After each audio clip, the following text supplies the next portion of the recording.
Everybody. Hey, everybody. Welcome to the Red Lettuce. I'm your host, Eric Unger. I am joined by my co-host, Robert Brillo and Nick Freeman. How are you guys doing tonight? Hello. You guys have awesome backgrounds. I don't know how to do any of that, so we'll get you up next to time. speed. I feel left out, but she's unique. She's special. Very unique, yes. That's awesome. Get a little Comrade Brittany in there. Such a comrade. Comrade Brittany. Great background. Brittany said, spread the wealth, and we have no choice but to support her unconditionally. Redistribute the wealth, bitch. Stream Glory on Spotify today. I know. That should be the campaign slogan. Yes. Yeah, so I feel like a lot has happened this week. I'm kind of overwhelmed with all the me too. With all the topics and just stories and historical events that have happened this week. You know, for example, today is it's Nakba Day. It's the 72-year It's been 72 years and it's still continuing the Nakba. So that's where the Zionist forces in Israel expelled between 750,000 to 1 million Palestinians and killed 15,000 people and destroyed 500 towns. So that's still continuing today. So we just wanted to acknowledge that and again extend our solidarity to the liberation of Palestine and the Palestinian people from the colonial occupiers of Israel and the apartheid government there. But Robert, you have an interesting topic to discuss. Why don't you always that? Have an interesting topic. Always. We always count on Robert. Always count on Robert for the interesting stories, for sure. That's right. I always have a few up my sleeve.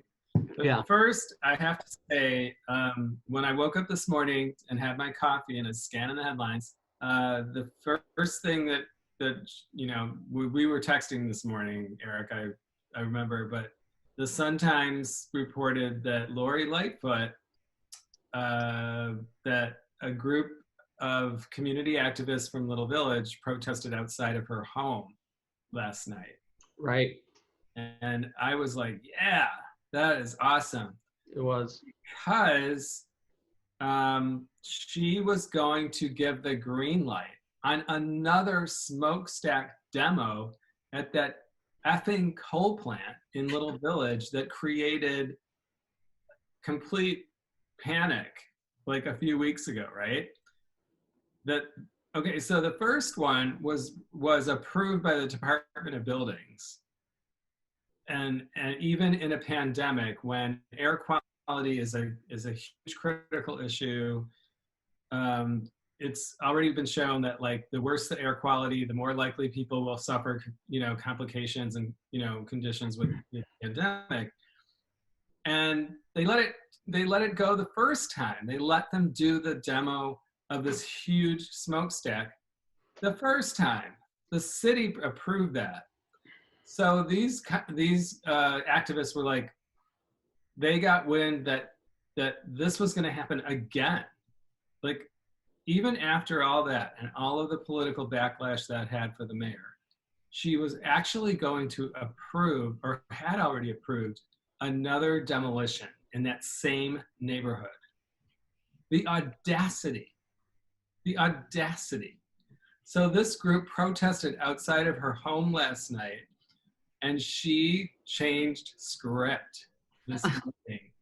She was like, oh yeah, hell no, we ain't demoing that, smokestack. Nope, we're not going ahead with that. But it's like, it showed what a fraud she is. I hate to say it. It showed what a fraud she is and what a pro-business fraud she really is, and that she claims to care so much about these underserved, lower income communities, but she's, approving permits to allow these corporations to, they want to reuse this land. They want to get that coal mine demoed so they can get a new development in there, right? She's all trying to support that. She doesn't care about that community. But the other thing that it shows, it's really important, it's the third case in which a demo or a protest was done at her home in Logan Square. So the first time was the teachers union. And the result of that was they got a lot more than she was willing to give them prior to all the home protest and all that drama, right? The second time was when the horse carriage band people came to her house. Said, you took that vote off of the city council meeting. Why? That was going to go for a vote. There was a majority of people pledged to vote for that. It was going to sail through. You took it off the docket. Why? We're here to ask you why. That, by the way, that horse carriage ban passed a few weeks ago. Major victory. Third case is the Little Village community activists protested her home. They got what they wanted. So what does that tell us? We need to go to her house, her neighborhood, and shake shit up. Oh, so cookout right in front of her. Suits. Stand there in our little suits, our arms crossed, and just stand there and look at me. With our masks on. No, but seriously, I mean, I think it really shows that direct democracy works. Direct action works. Direct democracy works. And we have to hold individuals accountable. That the activism that is really effective is that which holds specific power brokers accountable. When you can hone in on that, it can really do something. So anyway, I wanted to start out with that because I thought that was amazing. And I was really happy for those community activists because they got what they wanted. So anyway, my story though, I wanted to show you guys a segment that aired. It's kind of a groundbreaking thing. CBS did a nationwide story about people's concern over live animal markets, not in China, but in the US, and whether or not we should be concerned about what could come from these live markets. So it's like a 2-minute segment, and I'm just gonna play that. This morning, Saturday, the COVID-19 pandemic has put a spotlight on so-called wet markets where animals are sold and sometimes slaughtered. Scientists believe a wet market in Wuhan, China could be where the coronavirus first jumped from animals to humans. Now there's a growing effort around the world to shut these markets down. And as Jim Axelrod shows us, hundreds of them are right here in the U.S. Last month, small groups of animal rights protesters gathered at some of the more than 70 live animal markets that operate legally around New York City. These are not the same type of markets like those in China that sell exotic animals. Generally, when people are talking about wet markets, they're talking about live animal markets, where either livestock or wildlife or exotic animals can be sold. Dr. Ben Lotman, an infectious disease epidemiologist at the Rollins School of Public Health at Emory University, says the live animal markets here pose their own significant health threat. Anywhere that humans come into contact with animals is a potential exposure, is a potential opportunity for an infection to jump from animals to humans. Live markets, they might pose a special risk because of the diversity of animals that are sold. According to the CDC, more than 6 out of every 10 known infectious diseases in people can be spread from animals. Tedros Adhanom heads the World Health Organization. Wet markets are an important source of affordable food and livelihood for millions of people all over the world.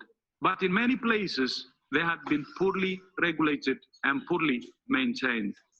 Video obtained by CBS News from animal rights activists of live animal markets coast to coast show unsanitary conditions. Animals in cages stacked on top of each other with feces, urine, or blood able to flow between cages. In terms of how sanitary these markets are, do these markets pose any kind of health threat? I wouldn't eat from one of those markets. New York State legislator Linda Rosenthal is alarmed at what she says is the lack of oversight from state and local governments. She has introduced a bill that would shut down the markets while the risk is evaluated. It's really a matter of public health. Come see what we do before we make pass judgment. We keep all our animals separate. We sanitize multiple times a day. It's part of our routine before COVID. Imran Uddin's family has run a live animal market for 64 years in Queens, New York. It says they are vital. Customers wanting kosher or halal meat. For a lot of my clientele, it's a tradition. It's a way of preserving their way of life. Since the COVID crisis began, New York State has stopped inspecting live animal markets. Assemblywoman Rosenthal has sponsored a bill that would suspend the licenses of existing live animal markets and stop issuing any new ones. For CBS This Morning Saturday, this is Jim Axelrod in Montclair, New Jersey.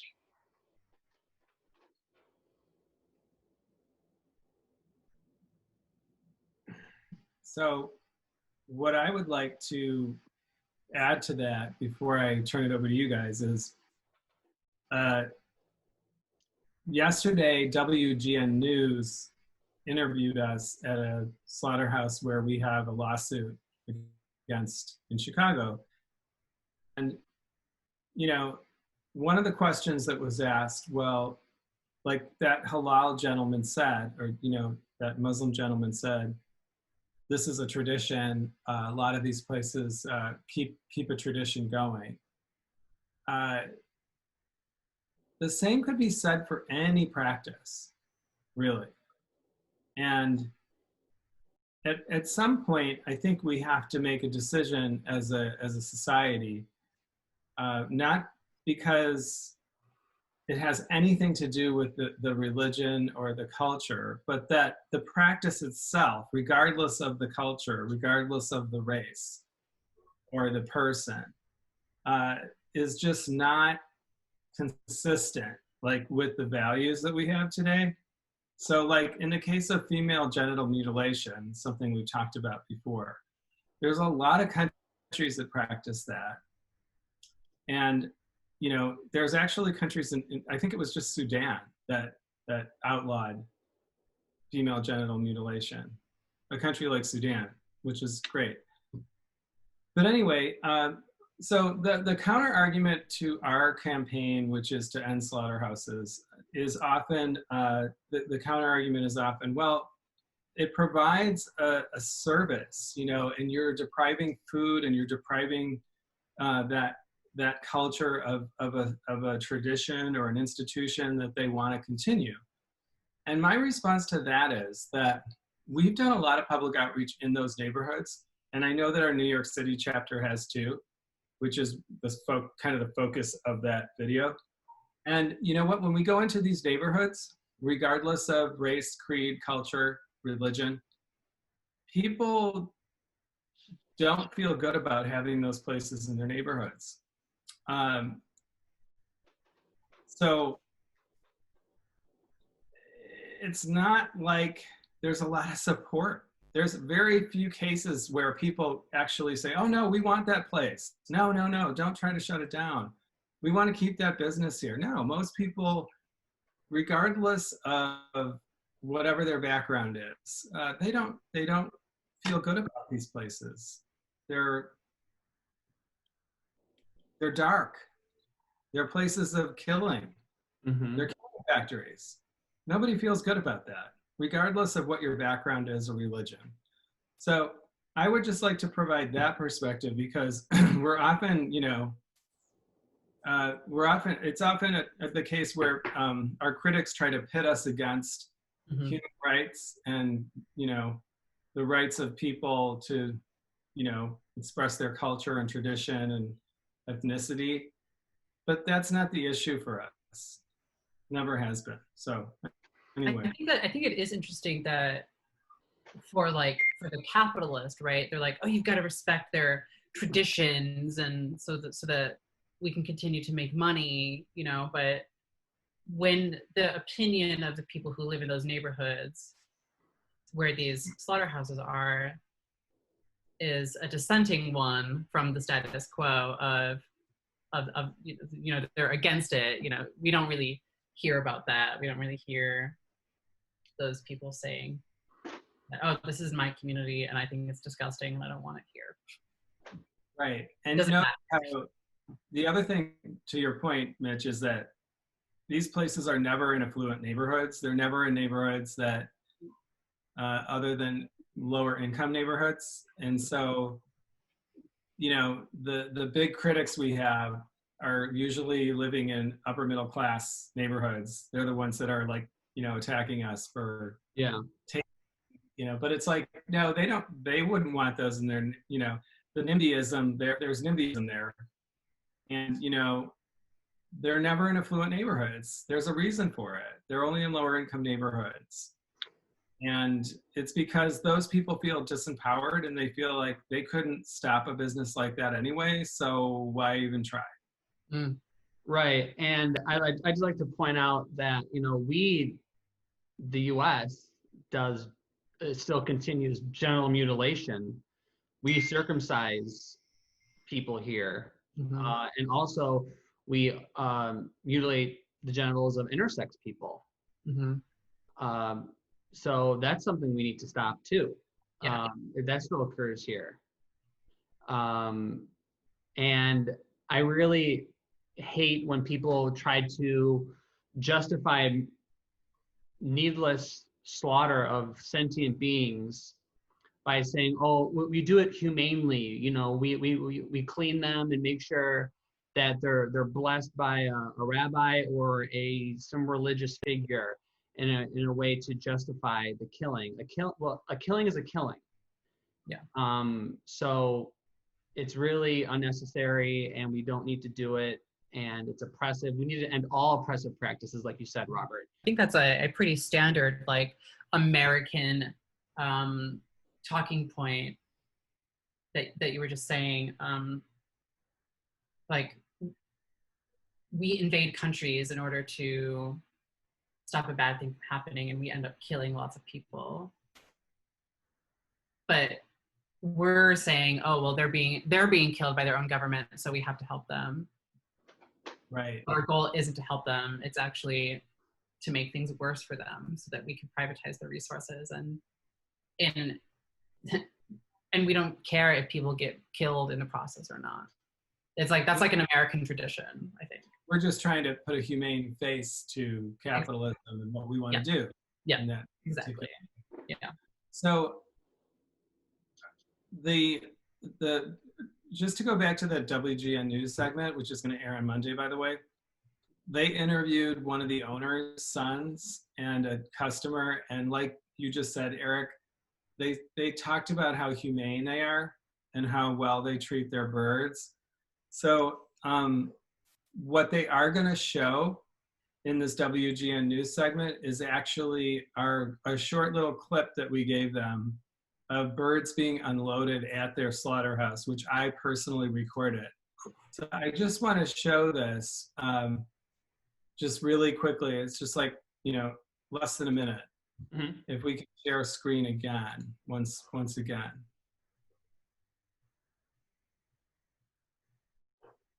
Okay, it says I'm sharing.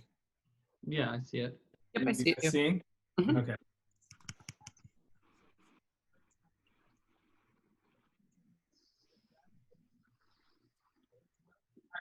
These birds, they're exposed to cold, snow, wind. They can't even stand up. Some of them are dead and dying. They're injured. They're diseased. They're covered in feces.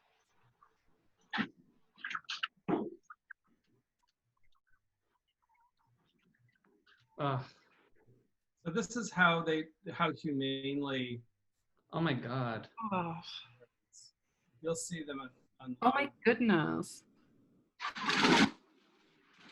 hundreds of birds.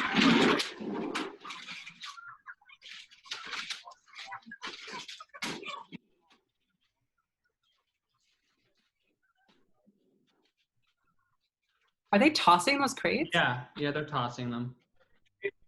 Hundreds of birds in each one of them. And their legs are sticking out. Their legs are getting broken. So keep in mind that these are 6-week-old chicks being treated like worse than furniture.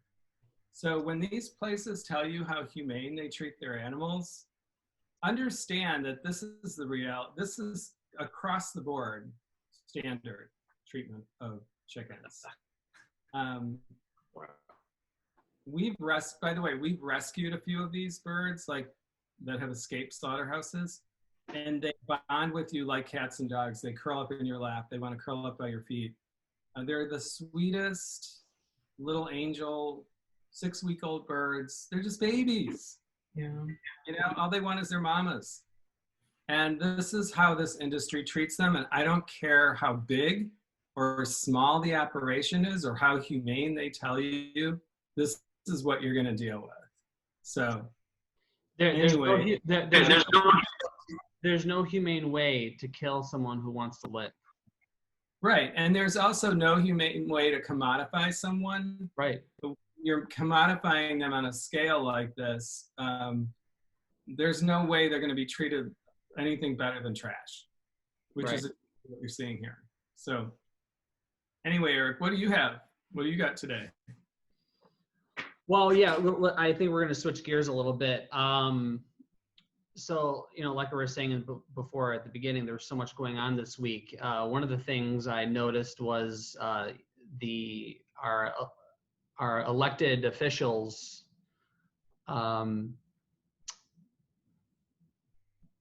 Democrats and Republicans overwhelmingly voted in favor for the FBI to collect our internet history without a warrant. And there was a few people that could have voted against it. There was all that was needed was one vote in order to stop this from passing. And one of those people that didn't vote to stop this and could have was Bernie Sanders. And I think we've seen a lot of, I think this election cycle has kind of exposed Bernie Sanders for the fraud that he is. And also not just Bernie Sanders, but also the squad. They are capitulating to the Democratic Party and the ruling elites that control the party. They're towing the line. They ran on a social democratic or a democratic socialist kind of campaign to get elected. So I think things like this kind of expose who they really are. And I read an article from the Black Agenda Report that kind of just lays out what we're seeing here. And I just want to read a little bit of it for you guys. So this is from the Black Agenda Report. Bernie Sanders' democratic socialism is American exceptionalism for a woke faux left. It's a smokescreen. His demise and genuflection to the ruling class was not somehow a result of his nice guy personality or the missteps of his campaign.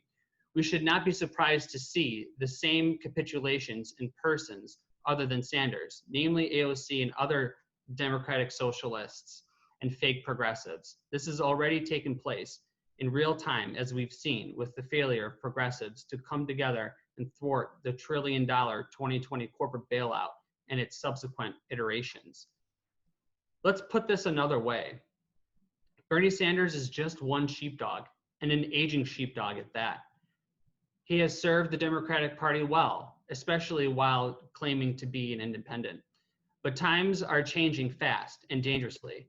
So to meet the challenge, we are witnessing the formation of a de facto new caucus, the Sheepdog Caucus. What's better than a single sheepdog? A kennel of sheepdogs. A single sheepdog can only herd so many sheep, but a pack of sheepdogs is the way of the future. Bernie, AOC, and friends have already proven their fealty to capital.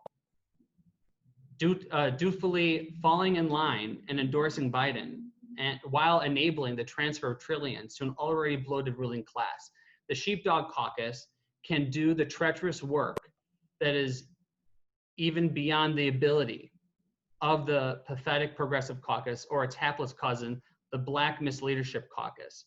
As working class people become more conscious of their natural inclination to socialism, to their own class interests, the Sheepdog Caucus will be crucial to the survival of the Democratic Party. And I kind of want to tie this into what Lenin talks about regarding opportunists.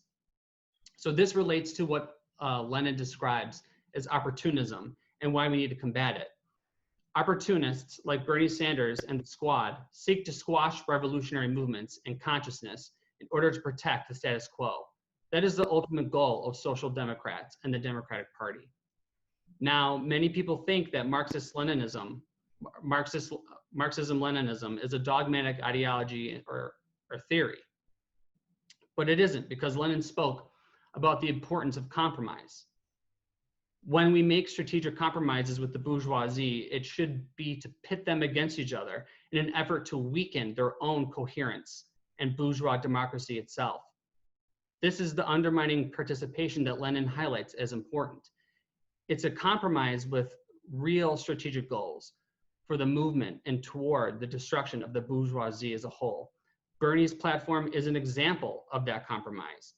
He would have been a compromise candidate if he was not an opportunist social chauvinist, because the reforms he proposed would help improve the material conditions of the masses of the working class and raise critical class consciousness. Bernie and the Squad are examples of the opportunism that Lenin warned us about. The political fight against opportunism and social chauvinism is a fundamental feature of the class struggle in the era of imperialism. So I just want to turn it back to you guys and hear your thoughts. I think that's how you tied Lenin into that was really, really, really wonderful. Because liberals really do love pretending that the basic left-wing capitulations are like fringe politics, and anti-war discourse is fringe politics to Kamala Harris when Tulsi Gabbard questions her on a political platform on TV, and they do this a lot, where and that's part of why Bernie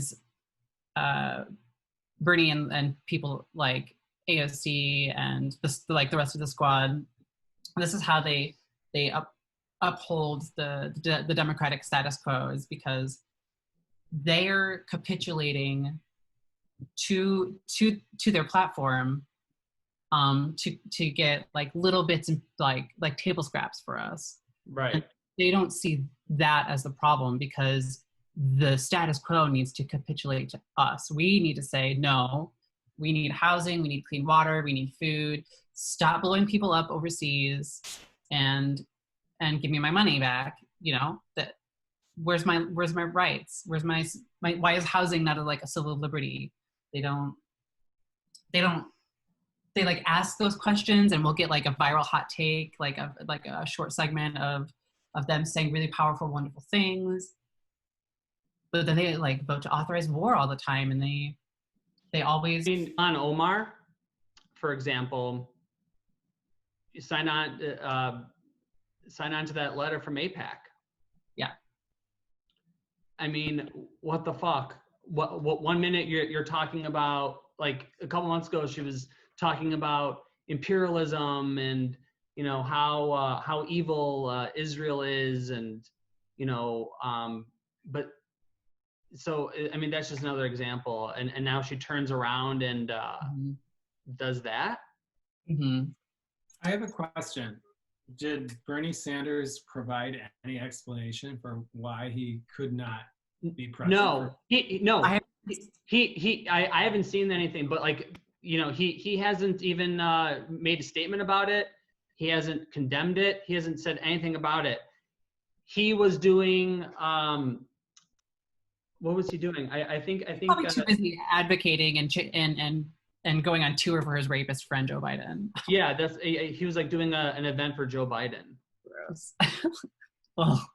And he couldn't, like, you know, unless and he had COVID-19, his ass should have been there to vote on that for something that important. That speaks volumes that he wasn't there, and he has no excuse or no reason for why. Unless he had COVID-19 and he was like in a death, like fucking sick. Sorry, there's no excuse. I know they've betrayed the people that they say that they, you know, are fighting for, you know, the working class. They're not. They're protecting the ruling elites and the petty bourgeoisie. That's who they're really trying to protect. And that's what democratic socialism is, right? Right. And I think it's so interesting. I've seen all these articles that are like, oh, Joe Biden is the new FDR. He's more progressive than FDR. And I was shocked. I was like, where are you getting this? How are you comparing the two? Joe Biden is a dilapidated floor mop. Like, I don't understand. Like, it doesn't make any sense to me, because his platform is not, like, he had basically no platform. He doesn't have anything. And so now liberals are like, oh, yep, we're democratic socialists now. We support democratic socialism. Joe Biden is FDR. Yeah, I mean, that's another thing. How could you say you're for they co-opt the language? Yeah, exactly. So like Bernie Sanders' political revolution. Because how can you do that in a counter-revolutionary party? Yeah, doesn't make any sense. Yeah. And then AOC and the squad, you know, they ran on a campaign of, you know, social democracy, or they call themselves democratic socialists. And this is what we get. This is why they're opportunists. Bernie killed Rosa. Bernie killed Rosa. That's my favorite meme of 2016 is Bernie killed Rosa. I know, but this is why this should really highlight the need that this should really highlight the fact that we can no longer operate or entertain the idea of supporting Democratic candidates that are running the Democratic Party. We need to run our own candidates that we know that we can trust, that are for the working class and for revolution, that are anti-imperialists, that are socialists. Otherwise, this is the result that we get. A friend of mine once described democratic socialism as the fascism of the left, and who said that? A friend of mine. Oh. And I think about that from time to time, and I just think that's really, it's just really interesting how liberals and those who support the Democratic Party don't really question like their own authoritarianism. And that kind of ties into what I wanted to bring up. I want to bring up a number of issues, starting with the Wall Street Journal had the audacity to publish an opinion piece titled "Elon Musk is our new ACLU," in the most tone-deaf effort to critique the already bare minimum efforts of our deeply inefficient capitalist government to respond to the COVID-19 global health pandemic. The author, a regular contributor to the Wall Street Journal, is an unseasoned, bootlicking, unconditional Trump supporter and a member of the Wall Street Journal's editorial board. In his capitalist screeching, he writes in defense of Elon Musk that his resistance of California's pandemic shutdown may well be due to fear that his company cannot survive if he doesn't continue pulling in cash from delivering cars merely gives him a material and compelling justification for his defiance. He should protect his company's right to do business and survive against what he considers unlawful and unjustified prohibitions. What Jenkins intentionally overlooks is the unstable and authoritarian nature of capitalism. The ideology he is regularly defending cannot survive without a continuous influx of money and appropriation of labor from the working class. Jenkins' bad take comes in response to Musk threatening to move Tesla headquarters out of the county in Alameda, California, and taking his jobs with him. Musk continues in a tweet that Tesla is restarting production today against Alameda County rules. He says, "I will be on the line with everyone else. If anyone is arrested, I ask that it only be me." Jenkins continues his gross take with a comparison of Patrick Henry by saying of Musk, "He is not the only business operator, but perhaps the only one running a public company who has decided to resist his livelihood being destroyed by infringements on the most basic rights of the US citizens to leave their homes, to engage in trade, and to work and receive pay." He finished his bootlicking rant by saying, "Our country and our Constitution are finished. However, the most sweeping authoritarian and undemocratic restrictions on individual liberty ever contemplated are not subjected to legal challenge and accountability." Why do conservatives always want to bring up the Constitution for an individual's rights, what he is calling civil liberties, to steal money from labor and the working class, but never against real authoritarian things like police brutality and this massive wealth transfer and the Patriot Act being reauthorized by Congress? Breonna Taylor, a 26-year-old EMT in Kentucky, was murdered by police in her home after they got a judge to sign a search warrant with a no-knock order. Taylor and her boyfriend were not even the targets of their investigation, yet the police came into their house, and when her boyfriend shot at the police in self-defense, they fired 20 rounds. 8 of them struck Taylor, and she died. USA reports attorneys representing Taylor's family say that Glover, another man who was the police's intended target of the night's warrants, was located and identified by police prior to the warrant being executed at Breonna's home. Another great example of why and how police are terrible at solving crimes. Where's the outrage on the Wall Street Journal for Breonna Taylor, who was murdered by the evil, tyrannical, authoritarian police state on the anniversary of the MOVE bombings?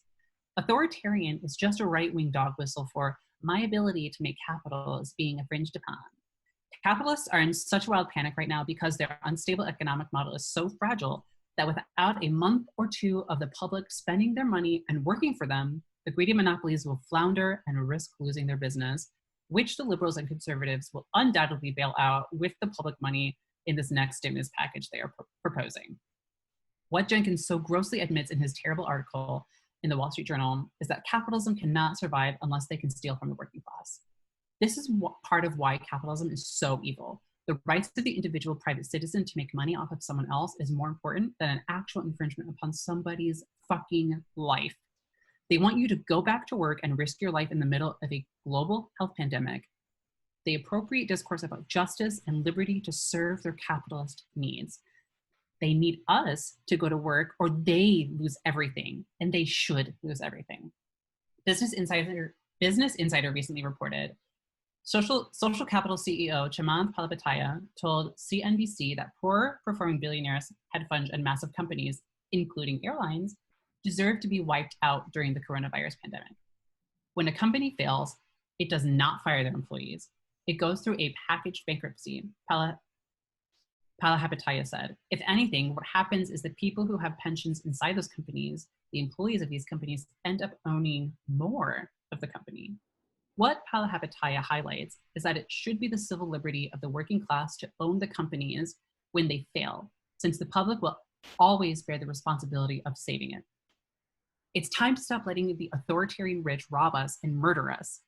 They are doing very well during this pandemic, while an unprecedented number of Americans have lost their jobs and are at risk of losing their homes as the level of police brutality and governance through crime increases its slaughter of Black people in their own homes. On top of the audacity of the unjustified murder of a Black woman, Congress just approved a measure in a bill to allow the FBI to search your internet history without a warrant. This extension of the Patriot Act, which was reauthorized in Congress and supported by a large majority of Democrats, is a massive blow to what little privacy we have left. We are constantly filmed at work, at the grocery store, and in public spaces. The police can enter your home with a special order from the government and kill you. We are being observed and punished in order to protect the consistent accumulation of wealth by rich people. Why do liberals and conservatives not call this authoritarianism? Where's the outrage here? What's authoritarian to capitalists is the working class defending itself, which is why the USA is always trying to go to war with China, the DPRK, and Cuba, and use sanctions and embargoes that attempt to disempower and starve its people who have an artillery and an international coalition of socialist governments and policies to defend themselves. Colonized people, this includes Black Americans, are never victims of capitalist authoritarianism because they are considered the enemy to the ruling class. When Black people are thrown in jail, it benefits the privatized labor sector, which is protected by the Constitution conservatives love to bring up. What is truly authoritarian is our representative democracy allocating our money to save their friends' businesses. What's authoritarian are these stimulus packages that siphon the wealth of the working class into the hands of capitalist thugs while we get an advance on our 2021 income tax return. Breonna Taylor and her boyfriend were defending themselves in their home from an authoritarian government. And countries like the DPRK are allowed to defend themselves from capitalist invasion too. Self-defense is not authoritarian. Our government, including our progressive darlings in the Democratic Party, will always vote with their Republican colleagues and help the ruling class steal our money, invade our privacy, and kill our neighbors. Shit, that was well said. Our enemies are here. They're not abroad. They're not miles away. They're right here in Imperial Core. And they're filming us all the time. Filming us all the time. They can go through your internet search history now. Exactly. You know, our enemies, these big corporations in America, they're the war profiteers. They're the members of the Democratic Party and Republican parties. They are the cops. They are the FBI. They're the CIA. Those who are, that's who our enemies are. And we live in an authoritarian fascist dictatorship. We live in a corporate dictatorship. Mm-hmm. And yeah, I think it's really interesting that like these like the table scraps are what liberal media are highlighting. They're like, oh, you're going to get more money. Like they're trying to get more money and to cancel $10,000 of student debt that Joe Biden made sure you were never going to get out of in the first place. And while Bernie Sanders advocates for his good friend and mass murderer Joe Biden, the FBI can search our fucking internet history without repercussion, without a warrant. And apparently you can get a no-knock order, burst into somebody's house, and kill them. It's called the police state. Not only that, you were at the wrong house. I know. And the right suspect was already apprehended. It's ridiculous. It's beyond words. It's just. Robert, do you know if Lori Lightfoot has any connection to Homan Square in Chicago? No, I don't know anything about that. I think that's something we should look into because I love telling people about Homan Square because a lot of people don't know about it. And over a decade, Chicago police disappeared 10,000 people, over 10,000 people in the city. And they get like the police get paid so much money to disappear and murder us. And yet we, like our government has the audacity and the nerve to condemn authoritarian actions of other countries when we don't even have our own shit together here. And we keep getting robbed. Working people keep getting robbed and killed. Yeah, and you know, if you're an activist, you're really putting yourself at risk in this country. Because just, you know, you're talking about like everyday citizens and, you know, what they're up against and what could happen to everyday people. Yeah. But then if you take a stand against this actual authoritarianism and you try to act against it, mm-hmm. Boy, you can really, there are laws to protect corporations against its own the own citizenry. Like the ag laws are a prime example. Like you can't film, you can't trespass.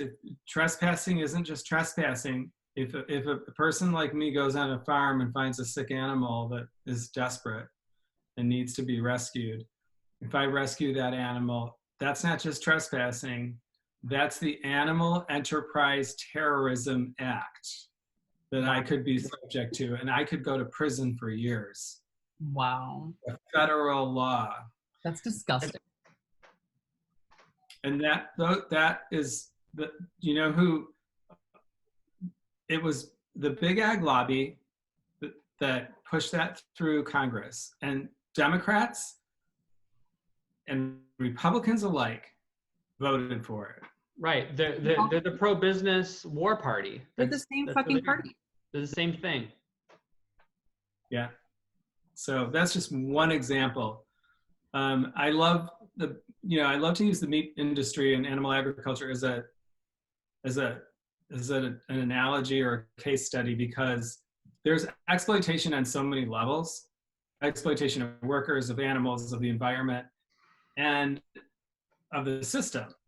And also, like, you know, here we have a situation now where, you know, they're so against socialism and commies and all that, but then all of a sudden there's a big bailout package, and a lot of the CARE Act that people don't realize is actually a bailout for the pig industry, because the white farmers that voted for Trump are starting to commit suicide because they can't sell their pigs.